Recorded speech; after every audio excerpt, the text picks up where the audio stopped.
کہ بچوں کو سب سے پہلے اللہ کا بول سکھانے کی ذمہ داری اٹھانی چاہیے، اس کی بہت بڑی فضیلت ہے۔ اسی طرح مرنے والے کی زبان پر اگر اللہ کا نام آ جائے، سب سے آخر میں من اکانا آخر کلامہ لا الہ الا اللہ دخل الجنہ، جس بندے کی زبان سے مرتے دم آخری کلمہ لا الہ الا اللہ نکلے گا وہ جنت کے اندر داخل ہو جائے گا۔ تو سب سے پہلا بول اللہ سکھایا جائے اور زندگی ایسی گزاری جائے کہ مرتے دم بھی اس بندے کو اللہ کی عظمت، اس کی کبریائی اور اس کے معبود برحق ہونے کی میرے محترم بزرگوں اور دوستوں کا عقیدہ اس کے دل اور دماغ میں رچ جائے اور بس جائے۔ تو سب سے زیادہ محنت ہمیں خود کے اوپر، اپنے بچوں کے اوپر عقیدہ بنانے کی لیے ضرورت ہے۔ ان کا عقیدہ درست کرو، عقیدہ درست ہوگا تو ایمان میرے دوستوں کامل طور پر ہمارے دل اور دماغ میں رچ جائے گا، بس جائے گا، اور پھر وہی ٹھوس ایمان ہمیں مذہب اسلام کی نمائندگی کے لیے ہر میدان میں کھڑا کرے گا۔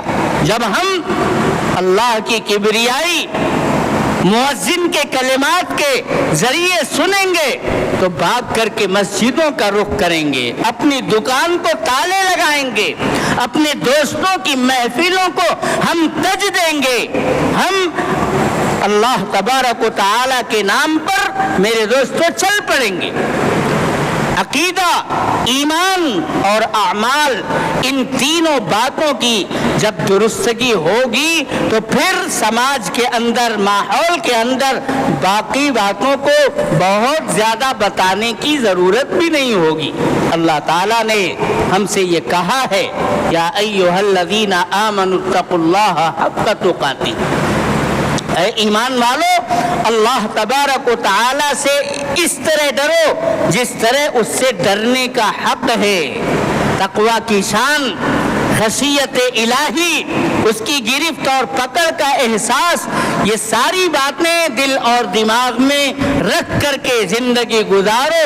وَلَا تَمُوتُنَّ إِلَّا وَأَنْتُمْ مُسْلِمُونَ، اور دیکھو مرنا تو سب کو ہے لیکن تم مر کر کے اسی حال میں پہنچو کہ تم مذہب اسلام کی مکمل طور پر نمائندگی کرنے والے رہو۔ آگے اللہ تعالی ہماری کیفیت کو جو ایمان اور اسلام سے پہلے کی تھی، اس دنیا کے انسانوں کی، اس کو بیان کر رہے ہیں۔ صحابہ کرام ہیں اولین مخاطب، اور پھر ساری کائنات کے انسان ہیں، ان قرآنی آیات کے سننے اور سمجھنے اور عمل کرنے والے میرے دوستو اللہ تعالیٰ کیا کہہ رہے ہیں؟ وَاعْتَصِمُوا بِحَبْلِ اللَّهِ جَمِيعًا، اللہ کی رسی پوری مضبوطی کے ساتھ تھام لو، ایک ساتھ مل کر کے اس رسی کو پکڑ لو۔ کبھی تمہارے درمیان ناچاکی نہیں ہونی چاہیے، اختلاف نہیں ہونا چاہیے، انتشار نہیں ہونا چاہیے۔ جب ایک رب کے لیے تم اللہ کی رسی کو پکڑنے جا رہے ہو تو تمہارے قلوب آپس میں بھی ایک دوسرے کے ساتھ وابستہ ہونا چاہیے۔ اتحاد اور اتفاق کا مظاہرہ کرو، انتشار اور اختلاف سے بے وزن ہو کر کے رہ جاؤ گے۔ وَاعْتَصِمُوا بِحَبْلِ اللَّهِ جَمِيعًا وَلَا تَفَرَّقُوا، کبھی افتراق کی اور اختلاف کی بات مت کرو۔ وَاذْكُرُوا نِعْمَةَ اللَّهِ عَلَيْكُمْ، اور یاد کرو اللہ کی نعمت کو جو تمہارے اوپر رہی ہے۔ اِذْ كُنْتُمْ أَعْدَاءً، ایک زمانہ وہ تھا کہ تمہاری دشمنیاں، تمہارے اختلافات، تمہارے جھگڑے پشتہا پشت سے چلے آ رہے تھے۔ مرنے والا اپنے وارثین کو وصیت کرتے کرتے مرتا تھا کہ فلاں خاندان اور قبیلے کے ساتھ ہمارا پشتینی جھگڑا چل رہا ہے، تمہیں اس جھگڑے کو باقی رکھنا ہے، اس میں ہمیشہ پھونک مارتے رہنا، کبھی یہ آگ اختلاف کی بجھنے نہ پائے، اور جب موقع ہاتھ آئے تو ان کی اینٹ سے اینٹ بجا دینا. وَاذْكُرُوا نِعْمَةَ اللَّهِ عَلَيْكُمْ إِذْ كُنْتُمْ أَعْدَاءً فَأَلَّفَ بَيْنَ قُلُوبِكُمْ. اللہ نے اسی ایمان کے دھاگے کے نور سے اللہ نے سب کو روشنی دکھلائی اور سارے اختلافات کو ختم کر کے اتحاد اور اتفاق کے ساتھ جینے اور مرنے کا سلیقہ عطا کیا. فَأَلَّفَ بَيْنَ قُلُوبِكُمْ وَأَصْبَحْتُمْ بِنِعْمَتِهِ إِخْوَانًا. اور پھر ایمان لانے کے بعد تو تم ایک دوسرے کے بھائی بھائی بن گئے. یہ اللہ تبارک و تعالی کی طرف سے میرے دوستو بہت بڑا انعام تھا اہل ایمان کو. اللہ نے ٹوٹے ہوئے دلوں کو جوڑ دیا، اختلاف کی کیفیت ختم کر کے اتحاد اور اتفاق کی ڈگر پر سب کو لگا دیا. اب وہاں صرف الحب فی اللہ والبغض فی اللہ کا نعرہ بلند ہوتا تھا. کسی سے اگر کوئی اختلاف ہوگا تو صرف اعلاء کلمت اللہ کے نام پر ہوگا. اگر کسی سے ہم محبت کریں گے تو اللہ تبارک و تعالی نے ہمیں یہ حکم دیا ہے، اس لیے ہم محبت کا مظاہرہ کریں گے. سب کچھ میرے دوستو اللہ کی رضا کے لیے اور اسی کی خوشنودی کی تلاش کے لیے ہوا کرتا تھا. آج بار بار تکرار کے ساتھ ہمارے سامنے یہ بات آ رہی ہے کہ یہ پارلیمانی الیکشن ہے. اس الیکشن کے اندر ہمیں اپنے اتحاد کا، اپنے اتفاق کا مظاہرہ کرنا ہے. کیوں؟ اس لیے کہ یہ ایک جمہوری ملک ہے اور اسی جمہوری دستور نے میرے دوستو ہمیں مذہب کی نمائندگی کرنے کی مکمل آزادی دی ہے. ہمارا اس سے بھی اونچا معیار ہے، لیکن کم از کم جمہوریت کی بنیاد پر میرے محترم بزرگوں اور دوستوں ہمیں اپنے مذہب کی نمائندگی کرنے کا جو موقع میسر ہے، کم از کم اپنے بزرگوں کی اس وراثت کو بچانے کے لیے ہم سے اور آپ سے جو کچھ بھی ممکن ہو سکتا ہے اپنی امکانی کوشش کرنے سے ہمیں بالکل کترانا نہیں چاہیے. ایک تو ہم اتحاد کا مظاہرہ کریں، ہمارے درمیان اختلاف نہیں ہونا چاہیے، ورنہ ہمارا جیسے ابھی کوئی وزن نہیں ہے آئندہ بھی کوئی وزن نہیں رہ جائے گا. اتفاق اور اتحاد کے ساتھ. اور دوسری بات جو بار بار کہی جا رہی ہے کہ ہم اپنے ووٹوں کو انتشار سے بچانے کے ساتھ ساتھ 100% ووٹنگ کیسے ہو، اس کے لیے ہمیں محنت کرنی ہے، جد و جہد کرنی ہے. اگر میرے دوستو ملک کے اندر جمہوریت باقی رہے گی تو پھر ہم اپنے مذہب کی نمائندگی میں جس طرح سے مکمل آزاد ہیں اسی طرح سے آئندہ بھی آزاد رہیں گے.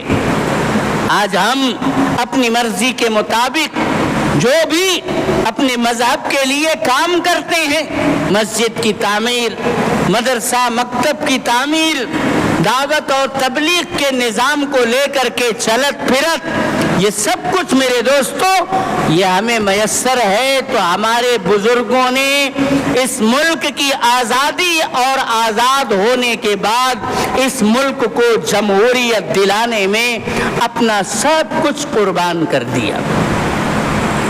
اپنے مذہب کے تحفظ کے لیے، اپنے وطن سے پیار اور محبت کا اظہار کرنے کے لیے ہمارے بزرگوں نے ہر زمانے کے اندر قربانیاں دی ہیں. اور آج کے جو ہمارے اسلاف ہیں، اکابرین ہیں، بزرگان دین ہیں، وہ جس میدان سے بھی تعلق رکھنے والے ہوں، چاہے وہ تصوف کے میدان کے لوگ ہوں، چاہے وہ تعلیم و تدریس کے میدان کے لوگ ہوں، چاہے وہ دعوت اور تبلیغ کے نظام سے وابستہ افراد ہوں، سب میرے دوستو، سب کی آواز یہی ہے کہ ملک کے اندر جمہوریت کی بقا اور اس کے تحفظ کے لیے ہم جو کچھ بھی کر سکتے ہیں کریں، ورنہ آنے والی ہماری نسلوں کا کیا ہوگا میرے دوستو؟ اللہ نے تو ہمارے لیے حکم کیا دیا ہے کہ اپنے آپ کو بھی جہنم کی آگ سے بچاؤ اور اپنی آنے والی نسلوں کو بھی جہنم کی آگ سے بچاؤ۔ خدا نخواستہ اگر ہم نے کوتاہی کی اور ہماری نسلوں کو ہماری کوتاہیوں کی سزا بھگتنی پڑی اور ان کے عقائد پر، ان کے ایمان پر، ان کے اعمال پر میرے دوستو کہیں خدا نخواستہ قدغن لگائی گئی، تو جہاں وہ جواب دہ ہوں گے وہیں پر میرے دوستو ہم سے بھی بات پرس ہوگی کہ تم نے اپنی آنے والی نسلوں کے لیے ماحول کو سازگار بنانے کے لیے جد و جہد کیوں نہیں کی تھی؟ تمہارے بزرگوں نے تو اسی وطن کے اندر اپنی جانوں کا نذرانہ پیش کیا تھا اور انگریزوں کے ناپاک منصوبوں کو خاک میں ملا کر کے رکھ دیا تھا۔ ان کی تمنا یہ تھی کہ یہاں عیسائیت کو فروغ ہو اور تمام مذہب کے ماننے والوں کو تحلیل کر کے عیسائیت کے رنگ میں رنگ دیا جائے۔ تمہارے بزرگوں نے ماحول کو بھانپ لیا تھا اور برسرے پیکار رہ کر کے ہزاروں کی تعداد میں جانوں کا اور اپنی صلاحیتوں کا نذرانہ پیش کر کے انہیں 7 سمندر پار بھگا دیا تھا۔ اور جب ایک وقت آیا اس ملک کے اوپر تقسیم کی افتاد پڑی اور تقسیم وطن کے بعد بھانت بھانت کی بولیاں بولی جانے لگی، اس وقت جمہوری کردار اس ملک کو دلانے میں تمہارے بزرگوں نے اپنا سب کچھ پیش کر دیا تھا۔ وہ وراثت، وہ روایت جو بزرگوں نے تم کو دی تھی، جس ماحول میں رہ کر کے تم مذہب کی مکمل نمائندگی کر سکتے تھے، کیوں تم نے اس ماحول کو سازگار نہیں رکھا؟ میرے محترم بزرگوں اور دوستوں، یہ پوچھ لیا جائے گا اگر ہم نے کوئی کمی کی، کوئی کوتاہی کی۔ اس لیے آنے والے ووٹنگ کے دن 100% ووٹنگ ہو اور اتحاد اور اتفاق کے ساتھ ہمارے اکابرین کا جو منشا ہے، ہمارے اسلاف اور بزرگوں نے جو رہنمائیاں کی ہیں، اس رہنمائی کے مطابق حق رائے دہی کا استعمال کریں۔